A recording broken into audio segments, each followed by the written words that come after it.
Hi everyone, tonight on Business Live, government makes progress with moves to lift ban on employment to the Gulf state. We hear from the employment minister designate, who also revealed today that 3 million jobs were created in 2020. Also coming up tonight, Ghana's weak downstream sector ranks it 5th out of 19 sub-Saharan Africa countries. Meanwhile, former chief executive of the GNPC says Ghana deserves what it is earning from the oil and gas sector, as the country has failed to invest in high-risk exploration wells. Plus, tonight, the Joy Business van is at the factory of My Snacks, where CEO Elizabeth Okoro is on her way to building a superfood brand. Thanks for being with us. Details right after this break.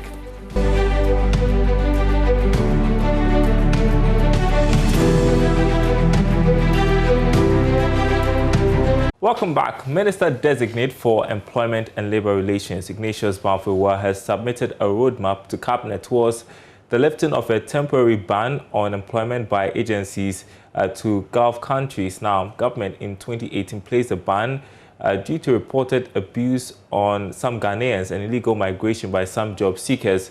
Answering questions before Parliament's Appointments Committee, the minister-designate disclosed that the ministry has put in place measures to roll out a training program for beneficiaries before lifting the ban. Migration has been part of humanity. If you read the good book, it will tell you that at a point in time, Israelites had to leave Egypt to go and live in the promised land. And if you look at the development history of every country, especially even in the world, the West, America, had its development when many persons migrated from Europe to go and settle there, and when our ancestors were also moved from here as slaves to go and work there.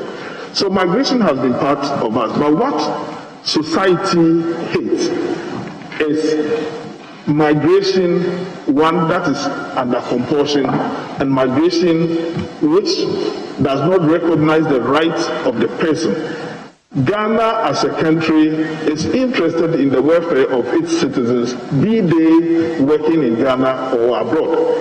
What we noticed was that there were a lot of innocent Ghanaians that were transported to some parts of the world, especially within the Gulf states. The Gulf had a peculiar labor arrangement that we call the Khalifa system.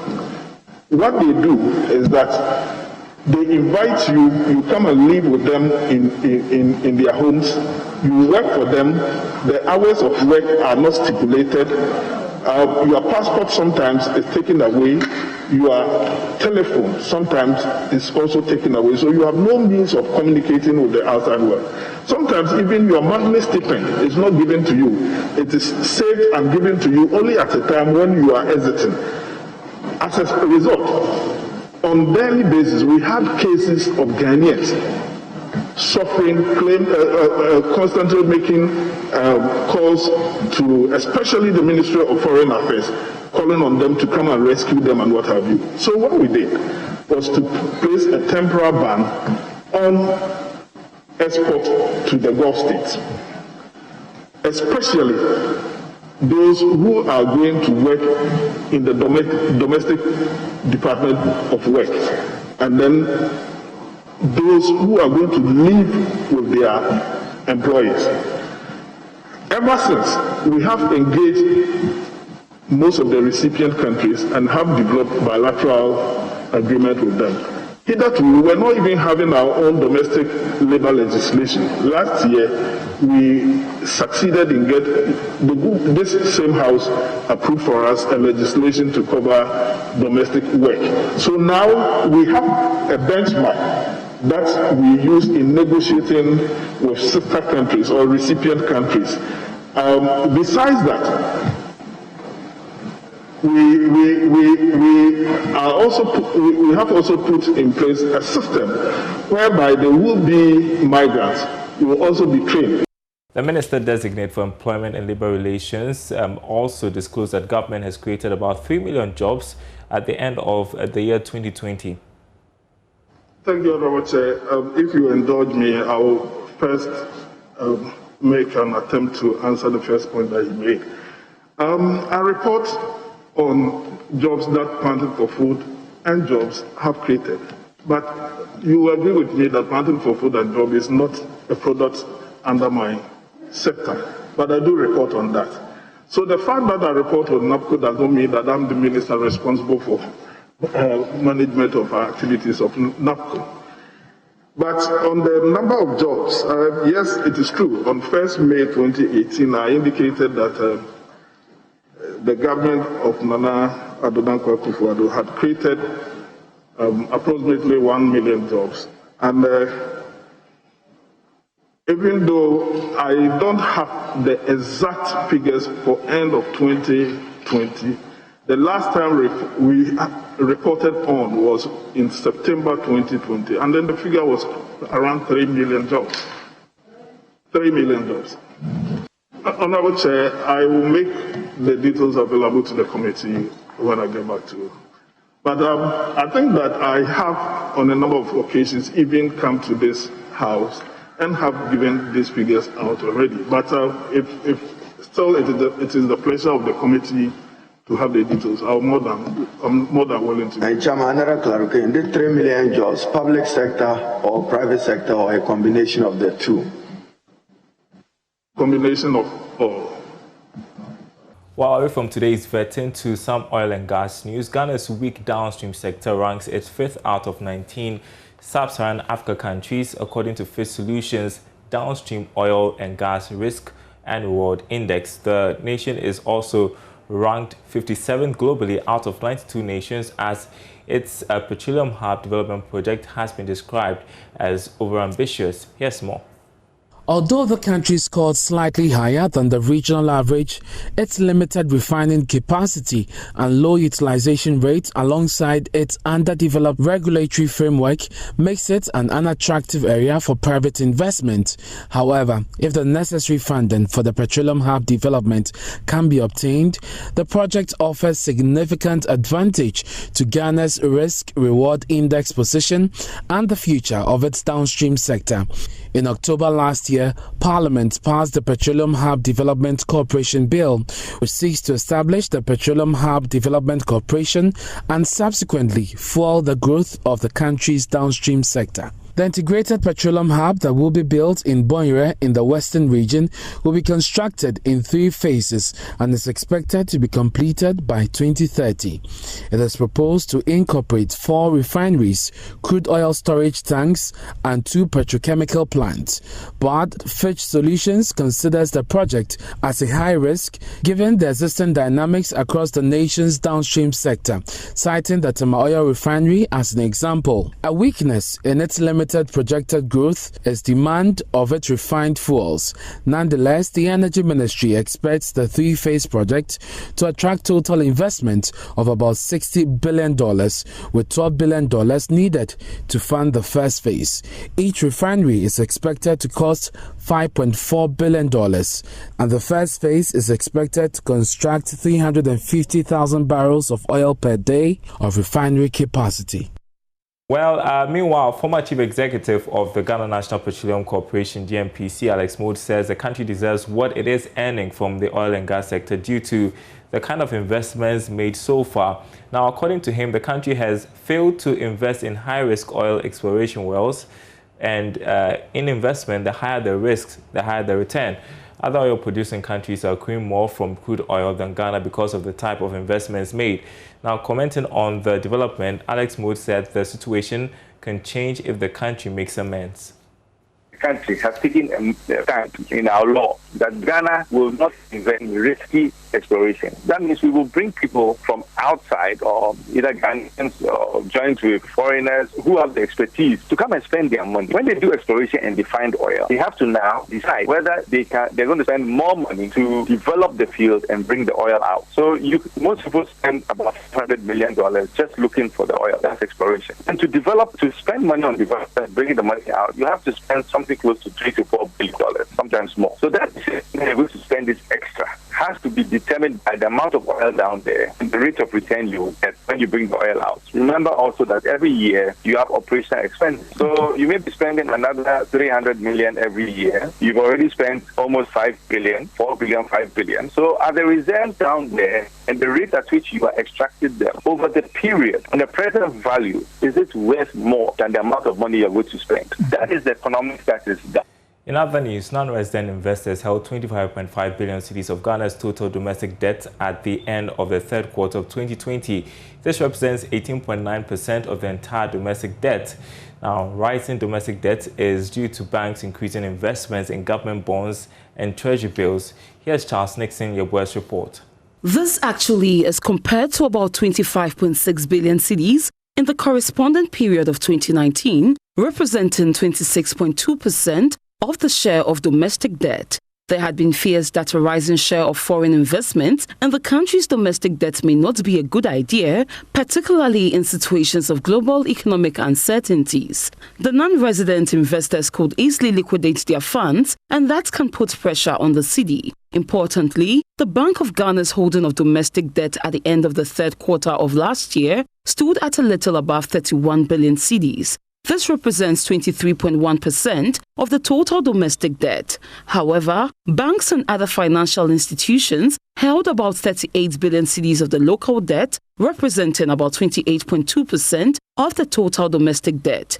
Indeed, they had increased their share by a little above 7 billion cedis in the third quarter of last year.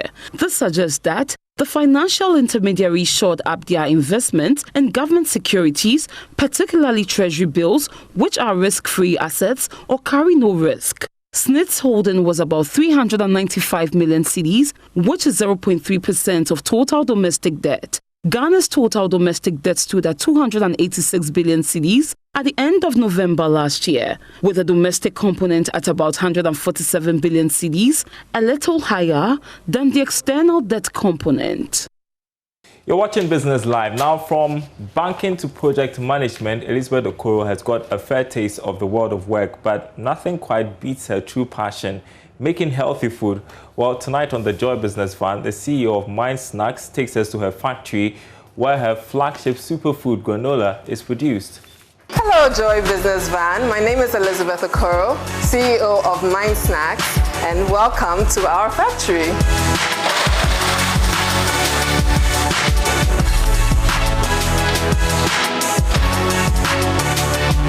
Here in Accra, Elizabeth Okoro is steadily building a superfood brand. It's been quite a journey.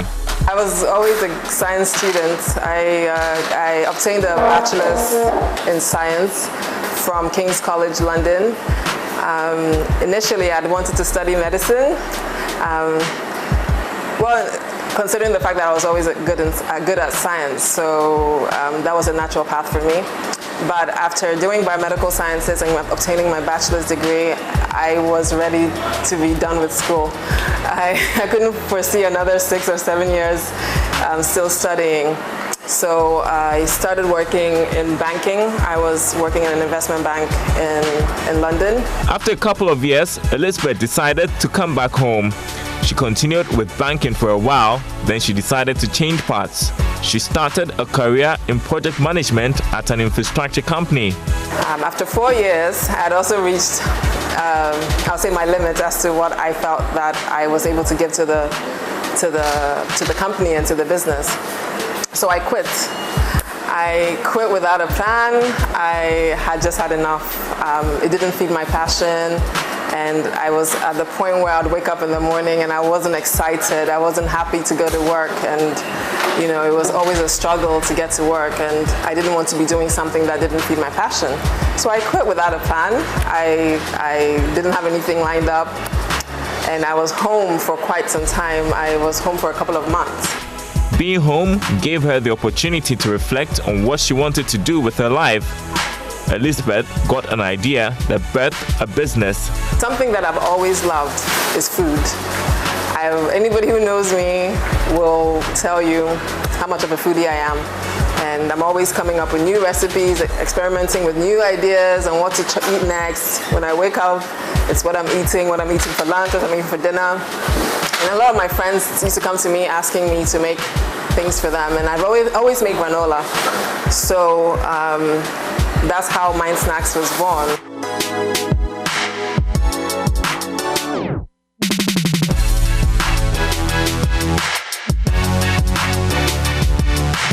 Granola is a breakfast meal and snack consisting of rolled oats, nuts, honey and other sweeteners such as brown sugar and sometimes puffed rice that is usually baked until it is crisp, toasted and golden brown. I made samples, packaged the samples, approached a few of the local stores, went to a local gym, and they asked me to come up with pricing, and that's how we started. So Mind Snacks has been in operation since 2016. It started on a small scale. It was just me in my mom's kitchen, baking the granola, packaging it, and taking it out and distributing it in my car myself.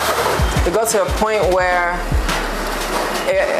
the demand was so much that I needed to bring more people on board, and I decided that if I was going to do something, that I needed to do it properly and just not do it as a side hustle. Granola is of course not the first thing that comes to mind for most Ghanaians as an option for breakfast or snack. Elizabeth and her team had and still undertake activation campaigns to promote her product. Over time, it's become an option for people conscious about living healthy, especially during this time of the pandemic. For me, it was crucial that if I wanted to reach out to the masses, I needed to be in those places. So once we were at the Max Marts, the Palaces, the ShopRite, the Game, set up activation points in there, get people to try it. For us, the key point is once you try it, it's difficult to say that no, you're not going to like it.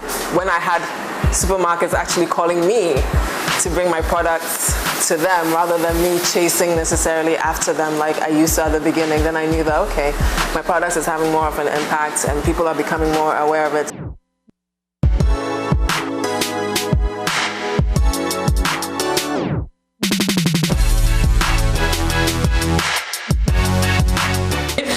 You put a product together and you realize that the label is not straight, don't just add it to the box, make sure you put it aside.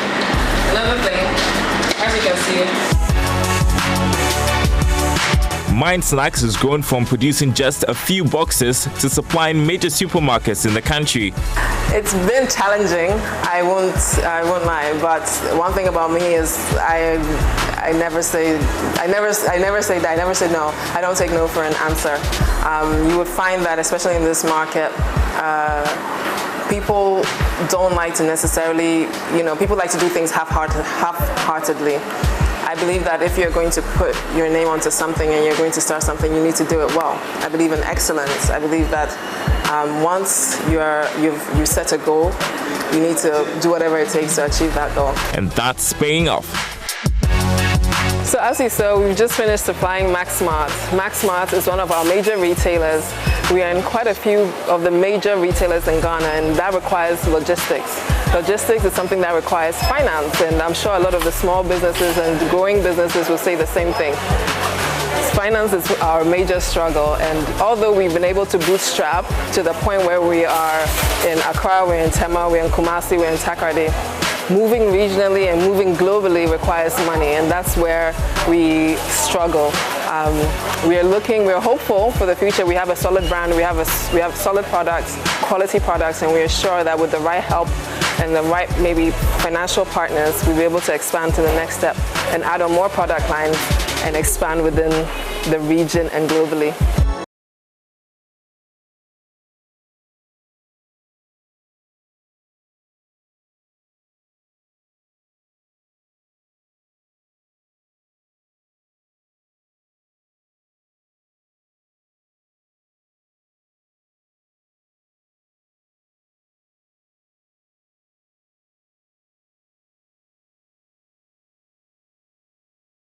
Follow your passion, do what you love. Elizabeth Okoye doing wonders there with Mind Snacks. Let's move on to other news tonight. The Design and Technology Institute has launched its Precision and Quality Training Program for the effective integration of young people into the world of work. The partnership agreement between the DTI and the MasterCard Foundation is expected to create 40,000 direct and indirect employment for the youth in the next 3 years.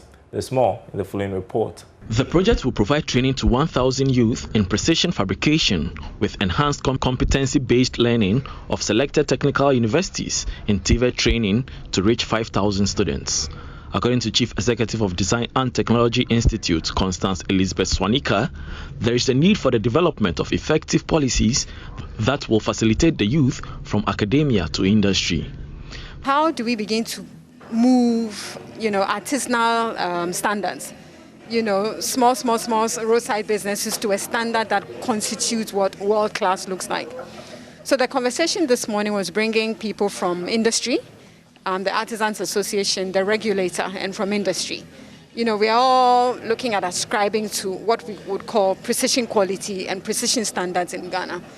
And it's our hope that a law is passed that if you're an artisan, a plumber, a mason, electrician, whatever you are, you must go through some form of short training, a reiteration of mindset that if you don't have this sort of certification, nobody should hire you. Vice Chancellor of the Whole Technical University, Professor Ben Honyenuga, urged stakeholders in academia to partner institutions like DTI to develop programs that support employment creation for the youth. We thought of our industry as very big factories, huge factory. Now we are all beginning to see the one-man carpenter at our back, at the back of the technical university as industry. How do we perfect that person to make the difference? We are beginning to bring the master craftsmen to our campuses to share ideas and also to train. That is why this issue of precision quality is so important, because industry will profit from it. We in academia will also profit from it. On his part, Director General of Commission at TVET, Dr. Fred Che Mensah, says government will collaborate with industry players to ensure the passage of a standardization bill to sanitize the artisan industry. Everything is based on standards that one is wanting, and that is what the new commission for TVET, which is a merger between the Council for Technical and Vocational Education and the National Board for Professional and Technician Exam, NAPTES, coming together alongside with the Technical Examination Unit of Ghana Education. So all these are coming under the commission of TVET. With this commission also has a lot of industry presence, because the sector skill bodies, about 22 of them, is going to continue to collaborate with government to make sure, one, the standard for the various sectors, if you talk about construction sector, is ensured. Government officials, TVET regulators, private sector organizations, educational institutions, civil society, development partners attended the event to brainstorm and share ideas. Nicholas Brown's report for Joy Business. Well, to conclude tonight, and on a very light note, barely a week into her historic appointment as the first African and woman to head the World Trade Organization, social media has been celebrating Dr. Ngozi Okonjo-Iweala with a trend, #BeLikeNgozi Challenge. My colleague Charles Aite has more. On Monday, Ngozi Okonjo-Iweala was officially appointed as WTO's Director General, making her the first woman and the first African to lead the WTO, with her term set to begin on the 1st of March 2021. Following the appointment of Ngozi Okonjo-Iweala as the Director General of the WTO, many have taken to their social media pages to celebrate the big win. All that has to be done to join in on the #BeLikeNgozi challenge is to dress like Ngozi with his signature head tie, Ankara, as well as her glasses. The results so far are so inspiring and beautiful to see. These are some social media reactions to this challenge, as many of them have waged a simple campaign, not just to congratulate her, but as well draw home the need for girl-child education and the power, limitless power of women across the world to take up positions they so wish. For Dr. Ngozi, her priority as WTO chief will be fair trade between the global north and south. There is the need to modernize the rules of the WTO and bring them up to 21st century issues. What do I mean by that? We have to look at the digital economy, which has become so prominent during this pandemic. E-commerce is key and is going to grow in leaps and bounds as we move on. How do WTO does not presently have rules that underpin e-commerce? So how to put those rules in place, complete the negotiations will be very, very important. I'm Charles Aite for Joy Business. That young lady really tried, and that's somebody to look up to. That's Business Live tonight. Thanks for watching.